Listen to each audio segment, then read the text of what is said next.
Where your treasure is, there will your heart be also. God has given us unlimited treasures in His Word. Every time we open it, we can discover a new treasure or admire an old one. What will we find today? Here's Carla Early with Treasure Hunt in the Word.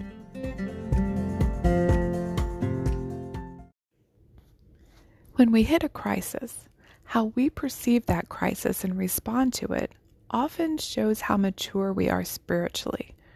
Sometimes a crisis is a way that God has to show us where we need to grow and how we can trust Him more. He uses every problem or trial in our life to teach us. In John 6, when Jesus saw the multitudes of people coming toward Him, He didn't abandon His goal of teaching His disciples. He used that to teach them. We already talked about Philip. Jesus asked him specifically, "Where shall we buy bread that these may eat?" Philip's perspective was monetary. Perhaps he consulted with Judas, who held the purse, and found out that they had 200 denarii and figured that wasn't nearly enough. Feeding all of these people with their limited resources was impossible. Then Andrew came up. His perspective was the little that they had to work with. He found a boy with a lunch of 5 small barley loaves, think tortillas, and 2 fish, think sardines. But Andrew still saw the impossible. He said, "But what are they among so many?" There was another perspective here, the unnamed little boy. We don't know anything about him except he seemed to be following Jesus on his own without his parents, and his mom had packed him a lunch. He was willing to give it to Jesus, which probably meant to him that he wouldn't get anything for lunch. He gave all he had, and look how Jesus used it. It doesn't take much for Jesus to accomplish big things when we completely surrender all we have to Him. I think it's important to look at it from Philip's perspective. Monetarily, it's impossible. I don't have the money to do anything big. And it's good to look at it from Andrew's perspective. I don't have the resources. It's physically impossible. Those two perspectives are important because we need to realize we can't do things on our own with our own resources.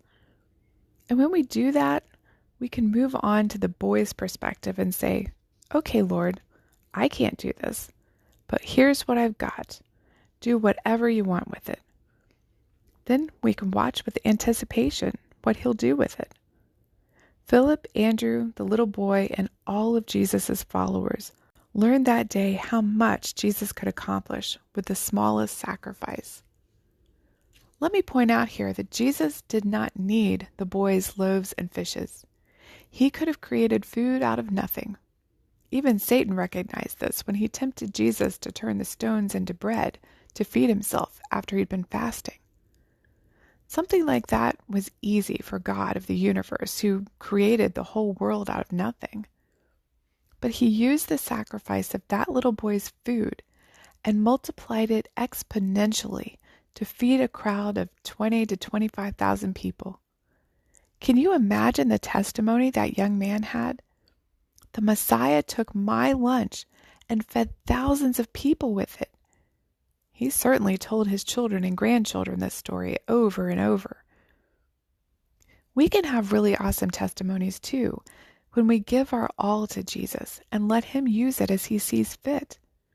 It may not seem like much, but in His hands, for Him to use, for His glory, we can't even imagine what He'll do. And we may not even find out until we get to heaven. What loaves and fishes do you have that you're willing to give to Jesus? This may be your time, talents, money, any number of things. But as the song says, little is much when God is in it. You can contact us at treasurehuntintheword@gmail.com. We'd love to hear the treasures God has given you through His Word. You can listen to other episodes on our website, which you can find in the description below. Thank you for listening, and remember, where your treasure is, there will your heart be also.